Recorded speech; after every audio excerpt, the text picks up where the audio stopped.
Hey everybody, Benji. I'm back down here and at North Avenue Racing today. So had a good question in the comments the other day on one of the videos about the L8T Crank in the LC9 5.3 block. So I thought I'd touch on that briefly for you because the question was why? Why are you doing that? Probably doesn't make sense. Uh, may not run good. Who knows? But the reason why is I run a stock block class, meaning we have to have an OEM production block in the vehicle. Um, I'm not saying the 5.3 was completely tapped out, but I was on 38, 40 pounds of boost with a GTR turbo um, at 3,200 pounds. We were running 148 miles an hour, but we need to run 152, 153 to be competitive next year. So um, we need more power. Usually that results in more cubic inches. Could have done a 6 liter. Um, I did one for a friend's car and it runs really good. But my car's already 3,200 pounds, so do I want to put another 100, 106 pounds in the vehicle? Not really.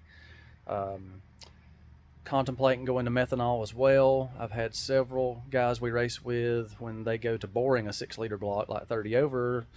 When they get about the power level we're already at with the 5.3, they'll start splitting the cylinders. Not saying that's something they're not doing wrong, but too many are happening to go there. So I think if you're standard bore 6.0, you're fine. You get 20, 30 over, you're starting to stretch at about 12, 1,300 horsepower.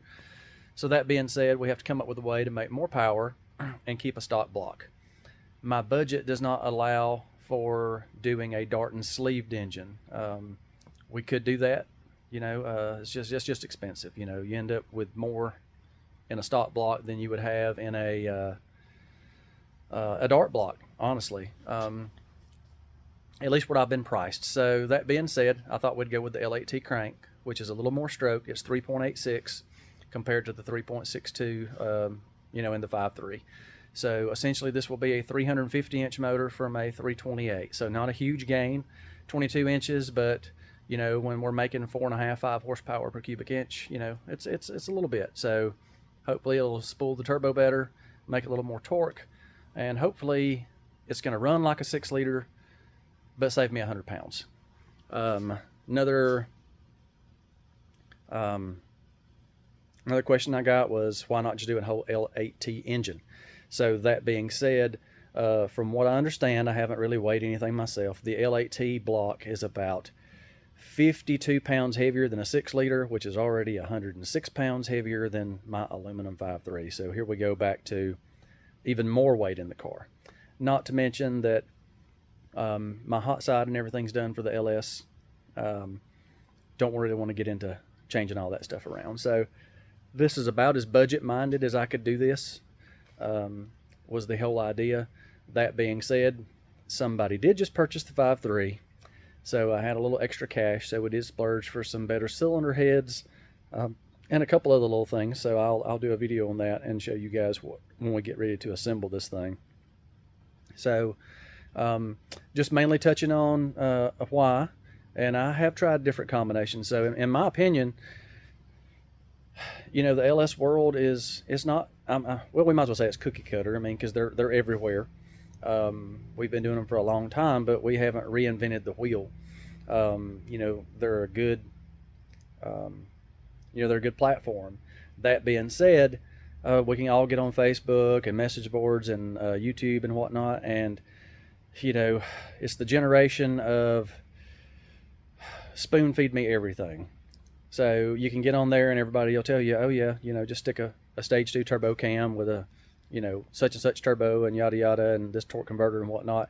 And not saying that doesn't work, it does, but when you're going up against 16 different people a couple times a month that are running similar combinations, you've got to find a way to get faster. So a friend of mine's shop, he used to say, copy and win by chance, innovate and win by design. So we've done that a few times.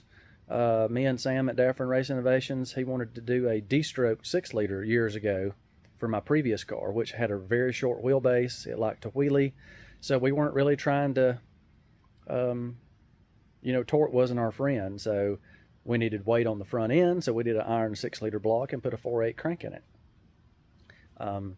So that was still a 328 or a 5.3 liter, but just a different way to go around it. And that car actually went 490s at 143 6-7 years ago.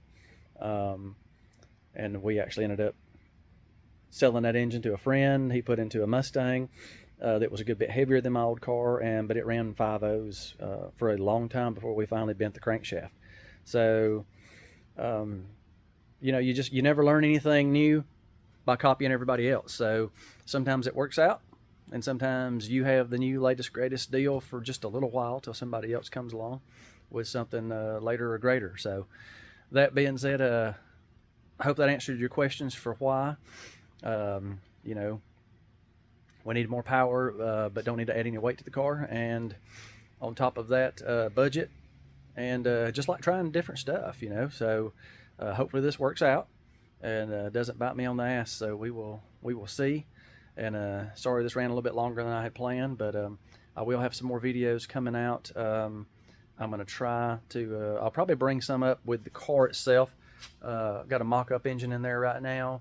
We're actually going to motor plate the car, do motor and mid plates this weekend. Going to take it to Reagan Racing. A good friend of mine does my transmissions and some of my chassis stuff. Get it ready before it goes to QBR Motorsports later this winter, to get the 25.5 cage going in this thing. So I'll keep you guys updated, and hopefully I will be updating this build series on the 5.3 with the L8T Crank very soon. So hopefully today's December 5th, so I'm hoping not this weekend but next weekend we'll be rolling pretty heavy and get the short block together. So I'll try to get some footage of that.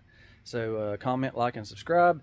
Let me know if you guys want to know anything else, if there's other parts of the car, of the build, or anything you guys would like to see, or if you're just up, you know, for the L8T Crank stuff. And I'll try to get more stuff. I'm going to do some in-depth on the parts and stuff when we're getting ready to assemble.